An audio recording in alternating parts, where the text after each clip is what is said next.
A lot of you have asked about tricky shots, so tonight's video is about awkward approach shots, difficult lies, options available, the technique, what you should be thinking whilst you're playing it, so you can execute it and keep your score going, so you're not compounding an error and creating card wrecking scores. So post down below in the comments, guys, for any suggestions that you've got so that we can help you with your game.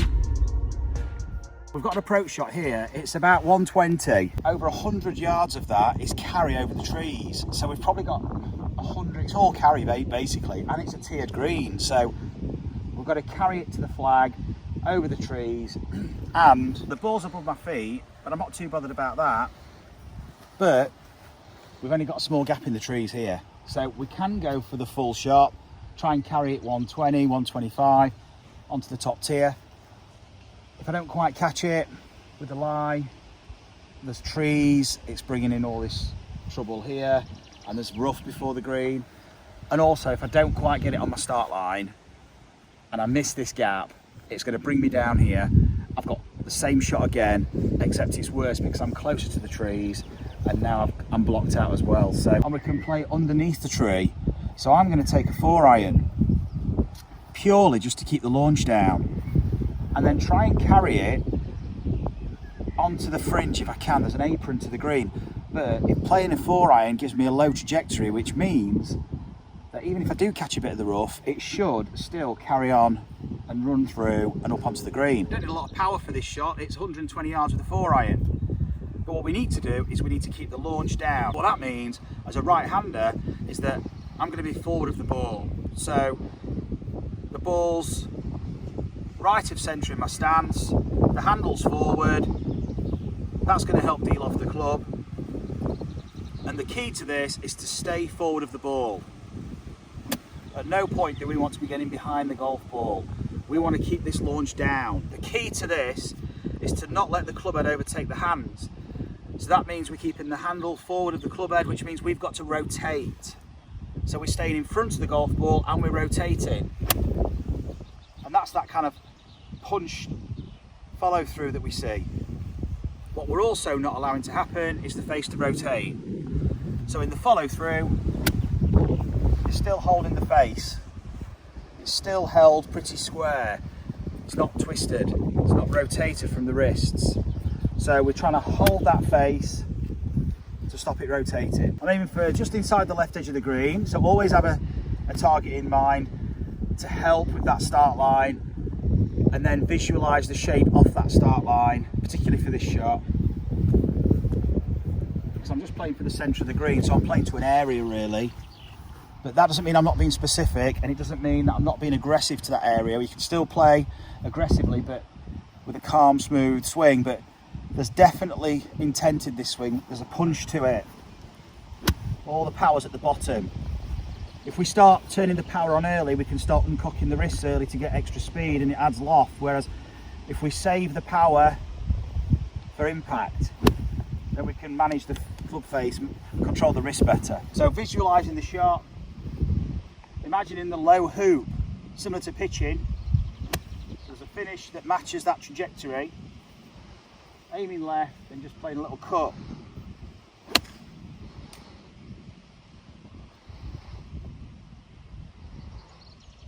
And I've played that exactly how I wanted to. Caught a little bit of the tree, only a little, just a couple of leaves, but didn't take any of the sting out of the shot. Landed just on the apron, pitched, and it's rolled up onto the second tier, middle of the green. We've even got a chance for a birdie now. 2-putt par. We've kind of navigated our way around this very safely by choosing the right shot at the right time and just understanding how this shot needs to be played, and then it's a case of just executing it. And you could do this in your practice. You could practice this on your practice ground, visualizing these kind of shots, and use that time on your practice ground or on your driving range wisely, because you're going to need these shots at some point. Far better players than me put themselves in these positions too, and they navigate themselves really well because they've got the right shots available to them when they need them, and you can do that too. So we're a little bit further away from the green this time. We're going to talk about playing a shot out of the rough when the green's in range, but we've got to elevate it here again over the trees. So we're not going to take the low option this time. We're a bit further back so we can play it over the trees. It's just picking the right club and playing it the right way. So I'm going to drop a ball. Okay, now that's probably a little bit too easy. So we're going to, there we go, stamp on that. Always make your practice tough. The thing about this lie is you've got to be prepared. It can jump out of the lie. We can get a flyer. And for a lie like this, we've got to expect it. So I'm going to play, it's 130, the flag's towards the centre back and there's a tier. So we need to carry that tier and get it onto the back surface. But what's in our favour is there's a slope. You can see the banking at the back of the green. So long is safe. Left is safe too. So long left is the shot. Now we're hitting down.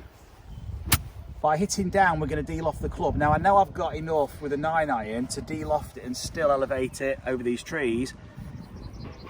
But I could take a wedge. I'm in two minds, to be honest, at the minute. Having thought about it a bit more. And I think I'm actually going to go with a pitching wedge. So what would normally be a 9, I'm going to go with a wedge. Deloft it, which we're going to need to. So we're going to play it centre of the stance, but the weight's going to be forward. And we're going to keep the weight forward, almost like a version of a punch shot. So we're hitting down. We're going to try and get as close to the ball as we can. Striking down, keeping the weight forward. So we're accepting that we're delofting this club. It's probably going to come out lower than it normally would, but it's going to jump out. So what I've decided to do is take more loft than I normally would. The trap we can fall into here is trying to lift the ball, doing the work for the golf club, when actually this lie needs the complete opposite. It needs us to strike down and be aggressive, really, positive. So again, it's going to be more of a three-quarter, maybe kind of three-quarter sawn-off finish, because the grass is going to take the sting out of the impact. It's going to absorb all that energy because we're hitting down. So let's have a go. Let's see what we do. So we're going to aim left, swing left, ball in the centre, weight forward, commit to this shot. I'm aiming left of the flag.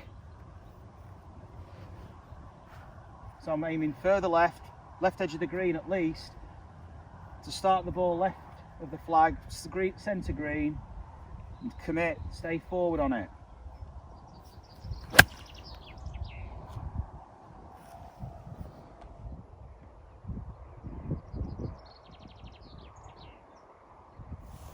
So fairly happy with that. Front left of the green. I aimed for a safe spot. It stayed straight, didn't cut too much. No problem. Got a chance of making it. Probably a 2-putt in more than likely, and we can move on to the next. Then here we have the lesser spotted golf ball. Amongst elephants, snakes, and many other jungle creatures, we've got the Srixon golf ball. If you can just see it there in all its glory, it's only just visible. Seething after my second shot on this par 5.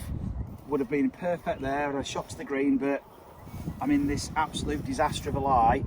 Tempting to try and advance it towards the green. But at this moment in time, we really do have to take stock and just reflect a little bit on the lie and look at our options and think about the rest of the round. Sometimes we've just got to take our medicine. We've got to accept it's the game, just get it out and play. What is really of the most importance now is where am I going to play. So I'm looking for where I want to play my next shot from. It's a par 5.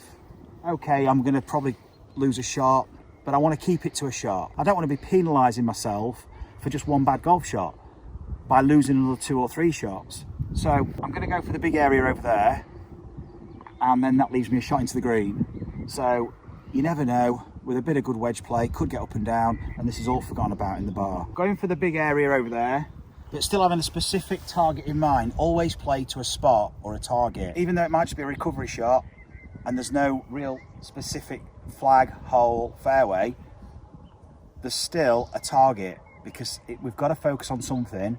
We've got to swing towards a particular direction, so we might as well choose a target and commit to that target. So I'm picking a target out there. The first and foremost aspect of this is getting the ball out, okay? Even if I advance it over here, I've still got a shot.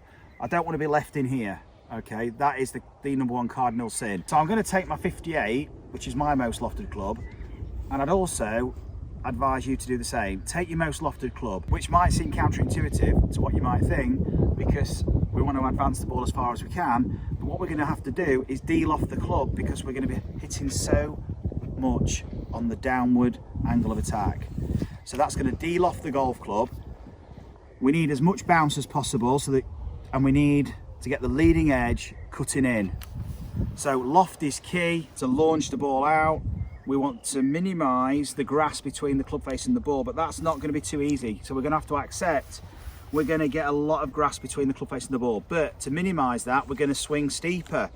So I'm going to place the ball more in the back of the stance and literally just use the wrists. We don't need the hands travelling sideways much. And this is where you need a firm grip, hitting down. Practice that wrist cock. It's like a scything action, a downward chopping action. And then keeping the weight left, wide stance, focusing where I'm going. Don't forget your alignment, where we're going, and then a big swing.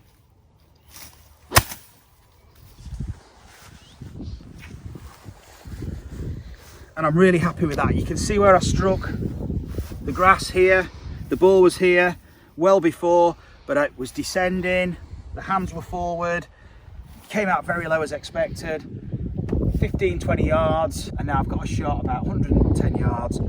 I can still get over the trees because I wasn't aiming too far to the right, too close to the trees. I was aiming far enough back that if I didn't get it far enough, I'd still got enough space to launch it high enough and get it over the trees with a wedge shot onto the green. So we're down by the 12th green. We've missed it, long and right. Not a great side to miss it. Elephant grass, short-sided pin, and here we go. Voila, look at that. Any garden tool would do for this one, hoe, scythe, anything like that, but I'm going to use a 58-degree golf club instead.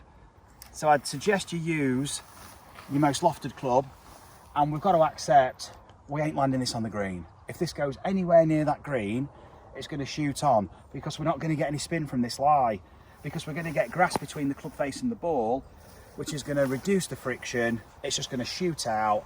So we're expecting a really strong first bounce. When this lands, it's going to ping forward. So we've got to play for that. The saving grace for this shot is we've got semi-rough and then fringe before the green. So we've got a few grades of grass to help us to take the sting out of that first bounce. We're taking the 58, so we can de-loft it, use that leading edge. We're going to play it like a chip and run, but we're going to hit down. So you can see in my finish position here, the hands are forward. Okay, very similar to how I'm starting. So we're not letting the wrist break down. We can't afford this club to take over the hands because it's going to rotate. So we're going to play it like a chip shot, but a more aggressive chip shot. We're not going to allow the club head to pass the hands. So with that in mind, let's play the shot. Committing. That landing spot, low flight.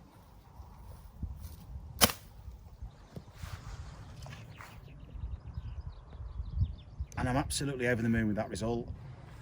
Pitched it where I wanted. Rough just took the sting out of it. Just rolled over the bank. The fringe just allowed it to roll onto the green. And we've got a chance of saving the par. Let's move on. So hopefully that's given you some ideas how to manage awkward lies, awkward approach shots from different parts around the green. We've just played that last shot there onto the green. Tricky putt. Got to have a go at converting this.